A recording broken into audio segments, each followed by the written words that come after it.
and author of 4 books, 2 of which he wrote while being held as a political prisoner for a year by the gang that calls itself the United States government. He has also written countless articles and has done dozens of radio interviews advocating the concept of self-ownership and voluntary society. For the sake of full disclosure, Mr. Rose confesses that he is a former member of the cult of statism, and for years, along with everyone else he knew, devoutly prayed at the altar of the mythical deity known as government. Having eventually escaped the clutches of that cult, he now devotes much of his time trying to deprogram as many others as he can so that they, too, may reclaim ownership of themselves. Ladies and gentlemen, Mr. Larkin Rose.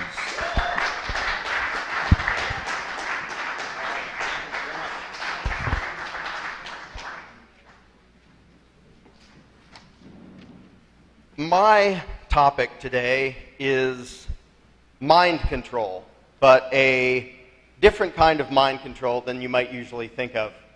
To me, the concept of mind control brings up the image of somebody strapped to a chair with electrodes on his head and being tortured and drugged and things like that, which is very real, and I'm sure that is a very effective way to do mind control on one person at a time.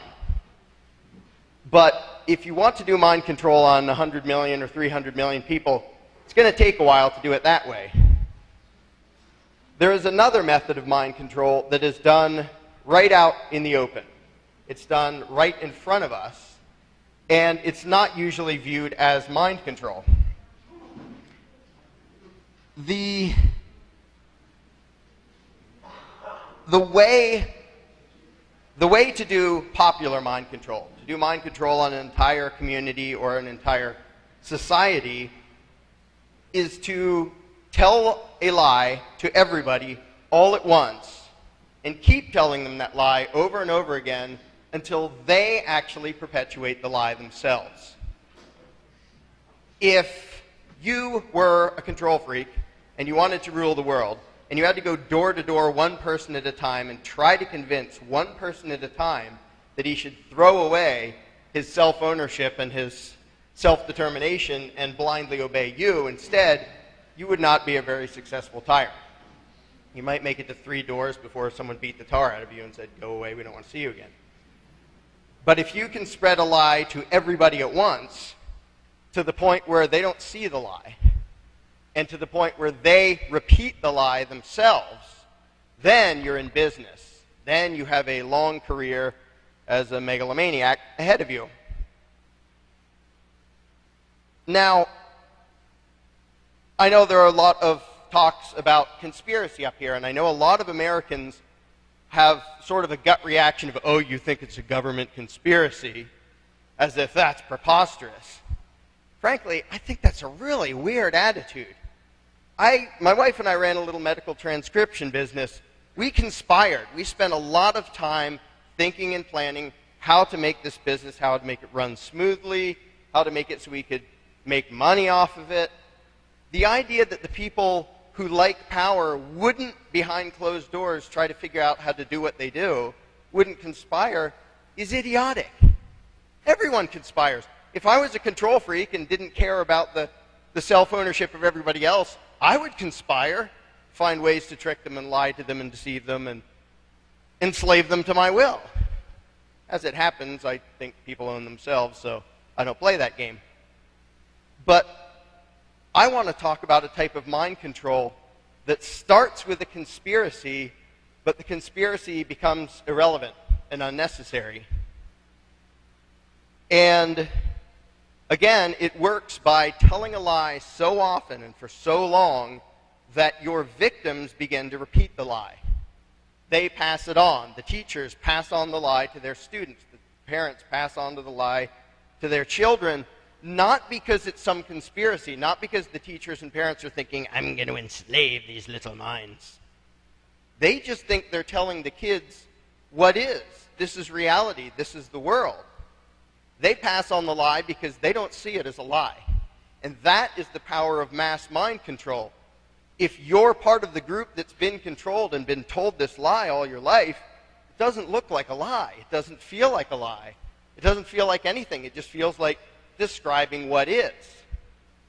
When there is that type of lie, basically the only ones able to see it are outsiders, people who didn't go through that, or people who escaped it, who can look at the whole group that repeats the lie over and over again and say, wow, that's insane. How could they believe that? But to the people inside the group, it's not insane. It's not irrational. It's not a lie. It's what everybody knows. And the power of what everybody knows is huge. It isn't what everybody knows. It's what everybody believes.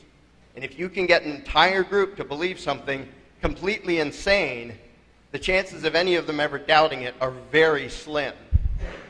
Because when you grow up in a community and everybody you know, the people you love, the people you know, the people you do business with, they all repeat the lie as if it's gospel truth, why would you ever doubt it, no matter how insane it is?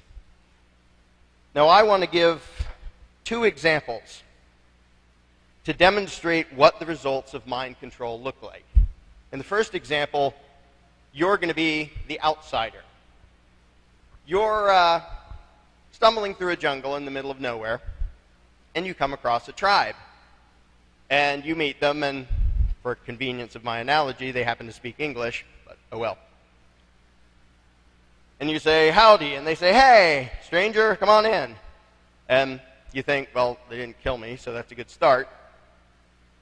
And you live with them for a while, and they seem rational, they get along, they have some pretty impressive technologies. I mean, it's not up to what you're used to, but it's a pretty smooth-running society. They get along. You know, they have arguments every once in a while, but they don't seem to be going to war with any other tribes, and they basically get along. They're pretty darn civilized. And you think, wow, I might hang around here for a while. Then one day, one of these tribes folks says, oh, it's time. Come on. We all got to go to the volcano. What? Okay. You know, you seem pretty rational. So we all go to the volcano, yeah, and the whole crowd is cheering, and they're all doing their dance, and hooray. And you go up to the volcano, and you don't really know what's going on until right before you notice that some people are up on the very edge throwing someone in. And you go, ah, what just happened? Like, was it some horrible criminal? No, you see, the tribesfolk explained to you, you see, the god of the volcano, he insists that we sacrifice a virgin to him every full moon. So we do. And he takes care of us, and he makes it so our crops grow, and we don't have diseases and things like that. And so you know, trying not to offend this tribesperson, you say, well, okay, I see that you believe that, but there's not really a volcano god. It's just, it's a geological, it's just that there's molten rock under the ground, and there are fissures, and sometimes they get up close to the surface. And no, I know you silly foreigners don't understand this stuff. But, you know, you just have to take our word for it. This is necessary. It's for the good of our tribe. It's, you know, we can't help it. We realize it's unfortunate. We don't like having to throw somebody in every month, but, you know, we have to. It's the only way we can survive. And you're trying to politely tell the person, no, it's evil. It's immoral. You're murdering people every month. And you don't need to. It's not necessary. It's not good. It doesn't help. Well, you know, we tried. 1 month, we didn't throw anybody in. And, you know, 2 weeks later, there was an earthquake. And a bunch of our buildings fell over, and there was death and destruction. A big crack opened up, and 100 of us fell in and died. So it's necessary, okay? Just take our word for it. And you say, look, okay, I believe you that there was an earthquake after you didn't do that, but I don't believe there's a connection. That's completely unrelated.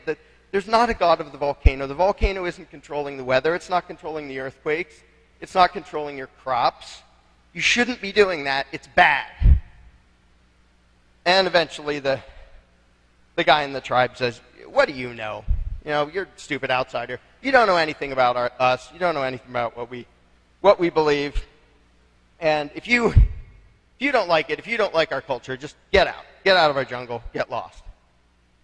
and you try to talk to them, how can you not see that what you're doing is insane and horrible and evil? You're killing people. I mean, if you just danced around and prayed to the volcano, okay, that would be one thing, but you're killing people. You're murdering human beings based on this lie. And the tribesfolk say, oh, shut up, get lost. So you do, and figure, I can't change their minds, I'm leaving. Now, you might wonder at some point, where did that lie start? Where did they get the notion that to survive, you got to fling someone into a volcano every month? Maybe somebody just sort of came up with a theory hundreds of years earlier and said, you know, I think maybe that big rumbling is a god and he's angry. Or maybe some guy in the tribe, some clever guy, thought, you know, if I can make them think that I can talk to the gods, I bet I can get a lot of power and influence out of that.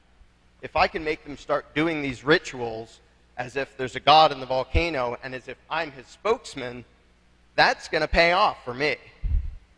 And maybe he did that, maybe he passed it on to his son, and maybe that went year after year, or maybe it was just somebody made it up.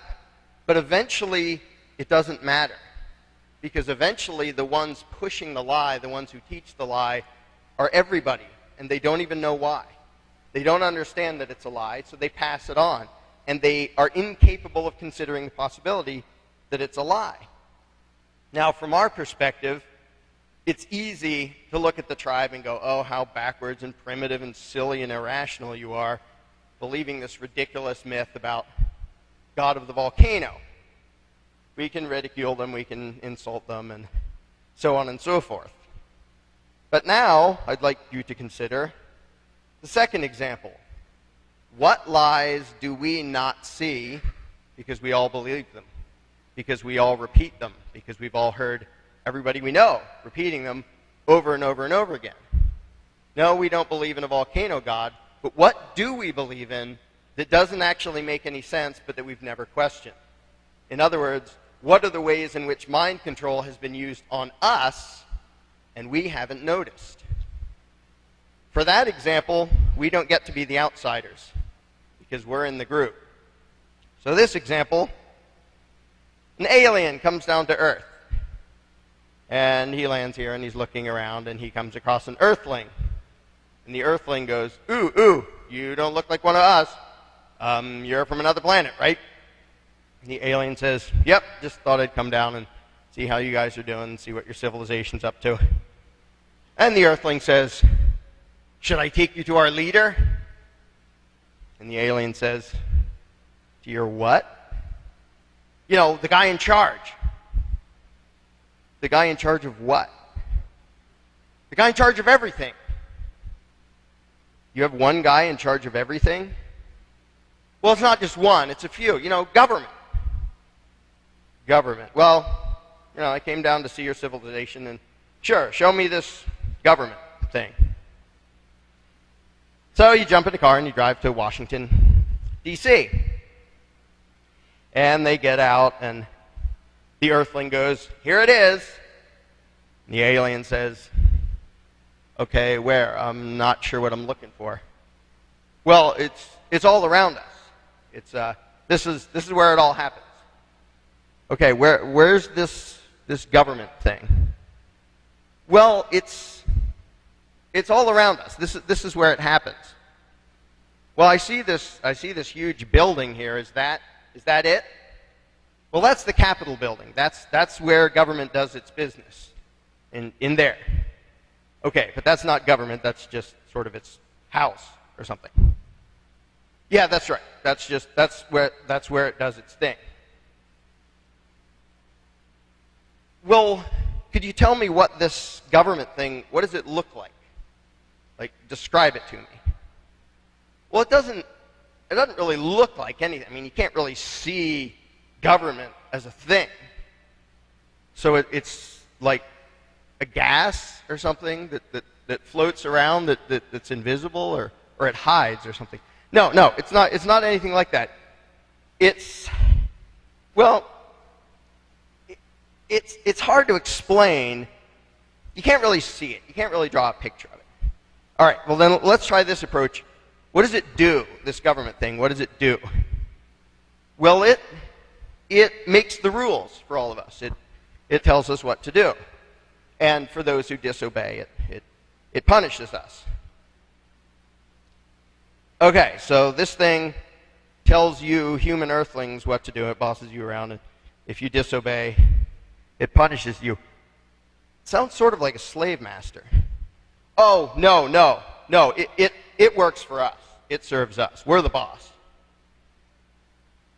It tells you what to do and hurts you if you disobey, and you're its boss. Yeah, exactly.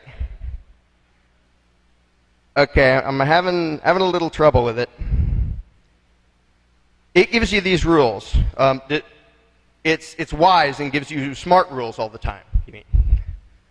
No, a lot of its rules are really stupid. And it makes us pay for things that they're destructive, they're idiotic, they're evil. So, this thing that serves you by making you do dumb stuff and making you pay for stuff you don't like. Yeah, well, we have to have it. It's necessary for society. So, is it just big and powerful and it can really squish you if you disobey and you're all just scared of this thing? Well, we're sort of scared, but we feel an obligation to obey the law. We're a law-abiding people. We go by the rules. But you just said the rules are sometimes stupid. Yeah, and sometimes we go by the stupid rules, but we have to obey. I mean, it's the law. We're obligated to obey. We can ask government to change the laws, but as long as it's the law, we have to obey. So you're obligated to do stuff that you think is stupid and destructive. Yeah, but we can ask it to please tell us to do smart things. Okay. Oh, there's a senator. Yeah, he's a part of government. See the guy? He's getting in the limo. That's a senator. What do you mean? The gray-haired thing, getting in the limo right there. Yeah. He's part of government. That's it. That's him. So this government thing, it disguises itself like earthlings to make it easier to deal with you. No, he's just a person. He's a human. He's the same as you, but he's government, and you're not. Is that it? Yeah. Well, he's part of government, and we just vote for them. Okay, so he's allowed to boss you around and even tell you to do dumb things, and you're obligated to obey him, even when you think the orders are stupid. Yeah, we can ask him to change his orders, but yeah, we have to obey. You're not allowed to boss him around and take his money, tell him what to do. Oh, no. They'd put us in cages if we did that. Okay, I'm having trouble with this because I look at you and I look at him. You're the same thing. You're the same species. You're one of the species and he's another one of the species, but he's government and you're not. And he's allowed to boss you around and you're not allowed to boss him around. I don't get, if you're the same thing, why you're not the same thing. Why are the rules different if you're both the same species? Well, maybe I should explain. He's not, all by himself, he's not government. Like, if he came over right now and said, give me $50 or I'll punch you, he's not allowed to do that. He doesn't have the right to do that.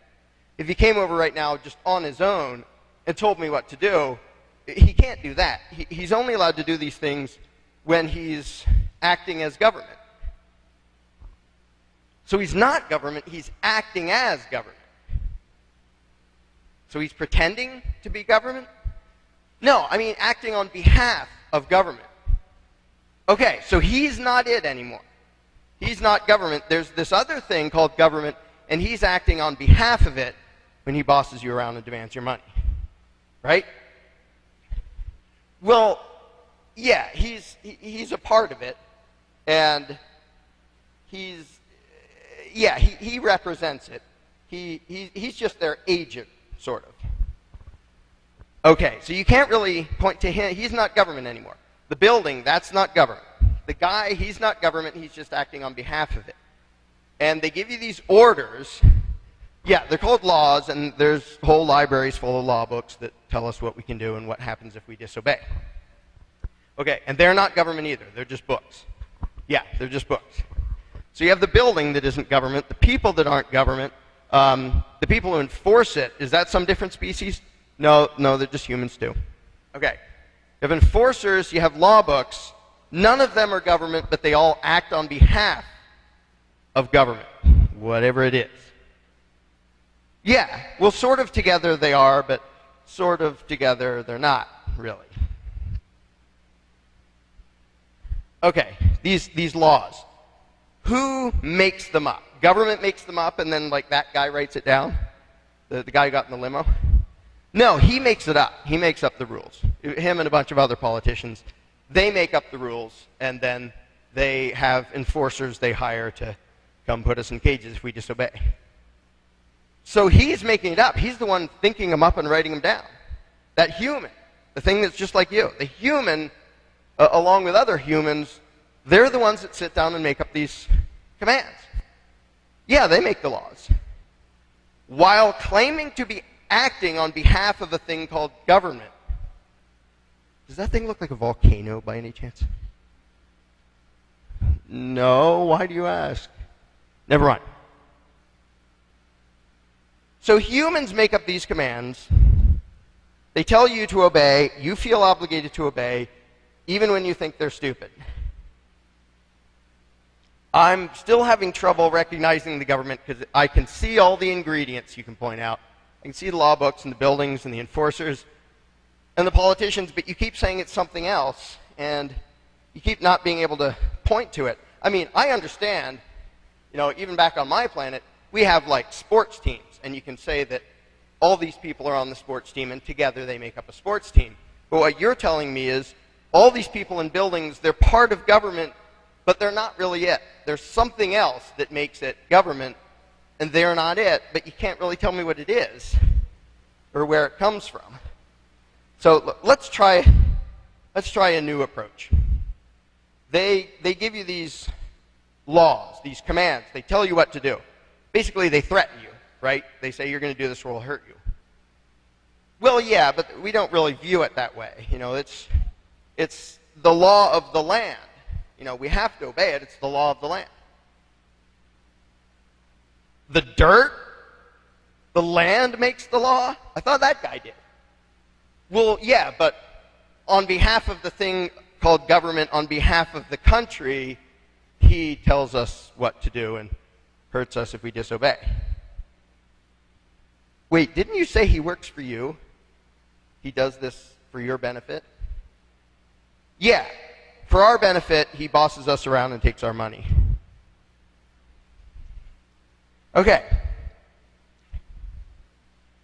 So you feel an obligation to obey these commands, even if you think they're stupid. Like, can you give me an example of one of the commands that you think are stupid? You don't like, but you think you should go along with it anyway. Well, they make us pay taxes. They demand lots of money from us, and they pay for wars. They pay lots of people to go to the other side of the planet and kill a bunch of people. And I don't like paying for that. Okay, I can see how you wouldn't like that.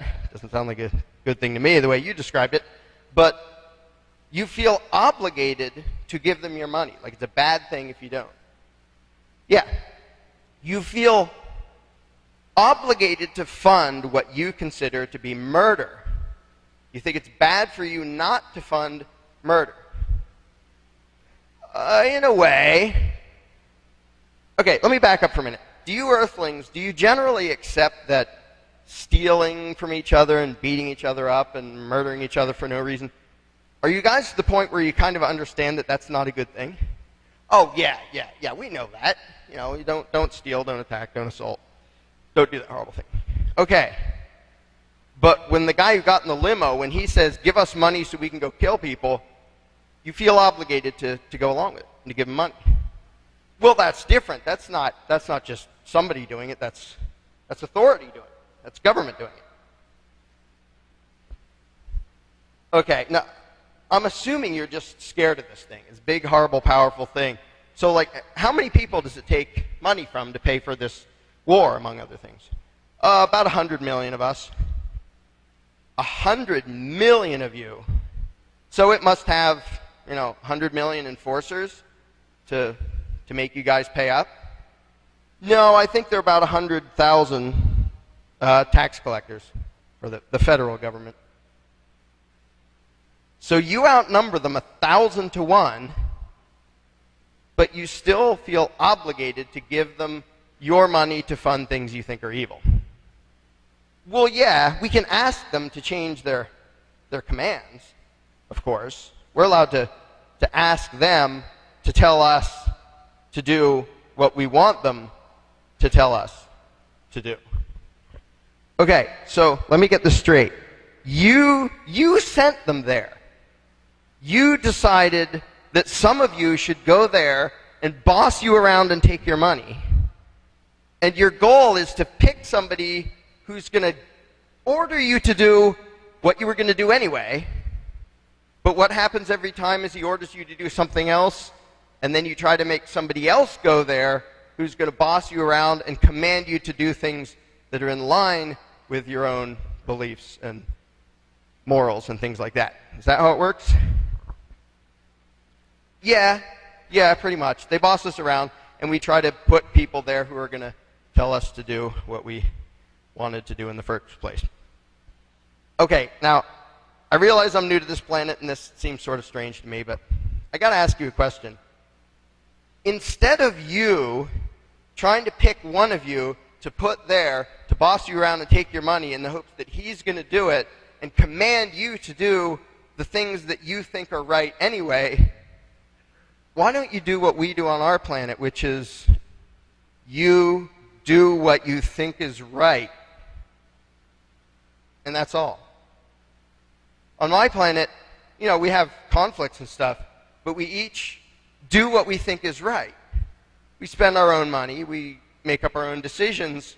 Why would you try to take a person, put him in a position where he can force you to do something and try to get someone who's going to force you to do what you were going to do anyway? I don't get why you do that. Well, no, you can't have everyone deciding for himself what he's going to do. That's anarchy. There'd be chaos and mayhem, and you didn't have laws if you didn't have government. It's just, and it would never work. It would never work.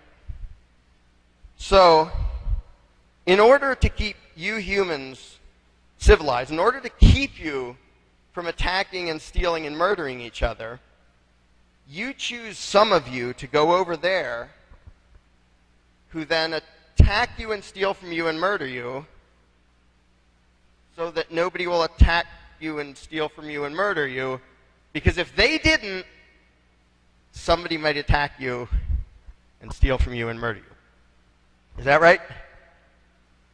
Yeah, that about sums it up. See, we humans, if left to our own devices, we're untrustworthy. Some of us are just negligent, some of us are nasty, some of us would hurt each other. But you said you understand you shouldn't steal and murder and stuff like that. Well, yeah, most of us understand that, and most of us get along pretty well, but there are a few of us who they will steal and beat people up and even murder people. Right, I can see how that would be a problem. And so that's why we need government, because some people do that. So you need this thing that steals from you and bosses you around and occasionally murders people. You need that because sometimes a few people, not very many, might decide to steal from you and boss you around and murder people. So you need an organization that does that first so somebody else doesn't do it. Again, I'm new to this planet. I'm sorry I'm having a hard time understanding this. It's just, it's tough. Well, we're untrustworthy. We're imperfect. Like I said, mostly we get along, but there are those little problems, and we need somebody in charge. We need government in charge to keep us civilized. Okay, so I assume you put the wisest, most noble, most compassionate people into power so that they will use their wisdom to keep the rest of you in line. Still doesn't really make sense, but at least you have the best among you going there, right? No, actually, they're all a bunch of lying crooks. The ones you sent there, well, we don't try to elect lying crooks, but it always turns out that way. And that they always get caught doing nasty, horrible things, and they're constantly doing things we don't like with our money, whether it's, giving money to people who are already zillionaires, or waging war, or taking money from people who earn it to give it to people who didn't, or other things like that. Yeah, they are constantly doing that stuff. They're completely corrupt. They're a bunch of lying crooks. Okay, so let me see one last time if I can understand this. Because human beings are untrustworthy, some of them, because they're sometimes negligent or nasty, because there's the threat that some of your neighbors might boss you around or steal from you or even kill you, because of that, it is necessary for your survival to take some of the worst people among you and give them permission to steal from you, boss you around, and kill people. Does that about sum it up?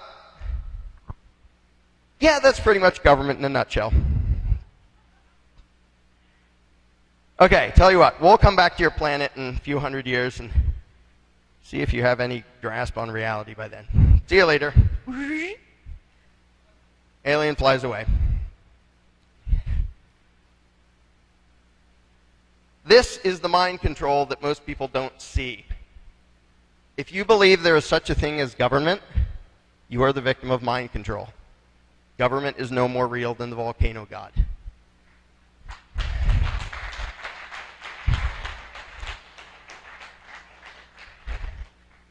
The guy in the limo, when he and his fellow lying crooks issue a command to you and all your neighbors, if you imagine that to be law and imagine disobedience to his commands to be crime, you are the victim of mind control. If you actually believe that you can ever have a moral obligation to do the wrong thing, to fund something you think is evil, you are the victim of mind control. Now, the good news, if it can be called that, is so is everybody else around you. Because everyone else believes it. Everyone else takes pride in being a law-abiding taxpayer, which means I obey the lying crooks and I give them my money. Okay, not really a good reason to be proud, but oh well. The trouble is, I think a bunch of people in this room, they can see it. They understand that mind control and they can see through it and are now outsiders from that game. Most of the country isn't. Most of the country, if you tell them there isn't a volcano god, I mean, there isn't a government, will say, you're ridiculous, get out of here, we need it. Yeah, but it does nasty things, it kills people, it steals from you. Hey, if we didn't have that, there would be chaos and death and destruction. We need it. We can look at the silly tribe that believes in the volcano god, and, how can you be so dumb as to throw a person into a volcano every month? But you know, a lot more than one person a month gets murdered by the people who pretend to be our rightful rulers. If we were the tribe that worshiped the volcano god, we'd be miles ahead of where we are now. We can laugh at them, we can pretend that we're too wise for that, and then we can go vote for the next crook who's going to steal our money and clobber us over the head and tell us what to do and murder people. The fact that we all believe it, that we all repeat it, that we heard it in school, that we hear it from our parents, from our teachers, from people who care about us, it doesn't mean it's true. And the truth of the matter is, it's not that tough to demonstrate that the belief in government and calling the politicians' commands laws and calling their demands for money taxes, it doesn't make any sense. It makes less sense than believing in a volcano god. Because at least a volcano god, in order to prove there isn't one, you'd have to dig up the volcano and go, see, no god, just a bunch of molten rock. But it's very easy to go through lines of reasoning just on what people know already to demonstrate that the people who call themselves government cannot possibly have the right to rule. Just like the alien was baffled, they cannot possibly have any right that you don't personally have. If you don't have the right to tax, they don't have the right to tax, because where would they have gotten it? If we all started as humans, all men are created equal, and suddenly Congress shall have the power to tax. What the heck happened in between? How did we get unequal again? Some are more equal than others. It's very simple to prove that everyone in this country at one point or another was a victim of mind control, but it's very difficult for them to see it because the lie is everywhere, and they don't want to see that their entire life and their entire belief system is based on a lie. And the worst part is that this lie takes the virtues of good people. It takes their good qualities, their productivity, and their honor, and turns it into fuel for some of the most evil people in the world. If it was merely dancing around a volcano, who cares? But the belief in government kills. It robs, it extorts, it assaults, it violates every right you could possibly imagine, including the right to be alive. This is why I refer to the belief in government as the most dangerous superstition. It's not just a rational construct. It's not just a way to organize and get along. It's not a way to cooperate. It's a hallucination of something that is not there, a group with the right to rule. Let me end on this. Government is the volcano god. And you can imagine if you just wandered through a jungle and found this tribe, how frustrating it would be to watch them throwing somebody into a volcano, somebody perfectly innocent, trying to explain to them their entire view of what that volcano is completely backwards. It's completely bogus. It's rock and lava. It's not a god. You don't have to do this. This isn't doing you any good. And it's easy to picture how frustrating that would be.